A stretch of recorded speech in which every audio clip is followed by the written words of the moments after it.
Hello friend, welcome back to my channel Anu's world and welcome back to my mini blog. তো আজকে সারাদিনে আমার দুটো আইবুড়ো ভাতের নিমন্ত্রণ ছিল, মানে একটা হচ্ছে দুপুরে অ্যান্ড একটা রাত্রে। তো এটা হচ্ছে কাকিমার বাপের বাড়িতে, মানে দিদুনের বাড়িতে। সো এখানে অনেকগুলো দিদুন ছিল, আমি তোমাদের পরে সবার সাথে ইন্ট্রোডিউস করাবো অন্য কোনো ভিডিওতে। এটা হচ্ছে আমার মানে ভাই, তো জানোই ভাইও আমার সাথে গিয়েছিল। তো কী কী খাবার মেনু ছিল সেটা না হয় তোমরা ভিডিও পজ করে দেখে নিতে পারো। সো এগুলোই ছিল দুপুরের মেনু আজকের। অ্যান্ড আমার আউটফিটটা দেখে নাও, আমি আজকের মানে ভেবেছিলাম যে সবকটা আইবুড়ো ভাতেই আমি শাড়ি পরে আইবুড়ো ভাত খাবো, বাট সেরকম কিছু হয়ে উঠছে না এখনও পর্যন্ত। তো আজকের আইবুড়ো ভাতটাতে আমি শাড়ি পরে গিয়েছিলাম খেতে।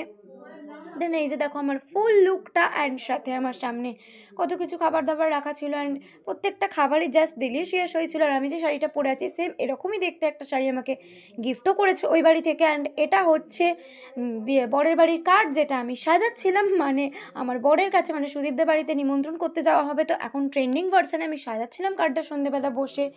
দেন তারপরে এটা হচ্ছে পিসি আমাকে দিয়েছে, মানে আমার পিসি এ বাড়িতে এসে আমাকে আইবুড়ো ভাত দিয়েছে। ওদের যেহেতু অসুখ চলছে, সো আমাকে ভালোভাবে দিতে পারেনি, যেটুকু পেরেছে সেটুকুই। এটা যথেষ্ট ভালো আমার জন্য। এটা এখানে আবার আমি শাড়ি পরে বসতে পারিনি, বসেছি চুড়িদার পরে, মানে কুর্তি পরে। আর এই যে ছোটো ভাই, আর যেটা বলছিলাম, খাবার তো যথেষ্ট ভালো ছিল, বাট পায়েসটা করে দিতে পারেনি।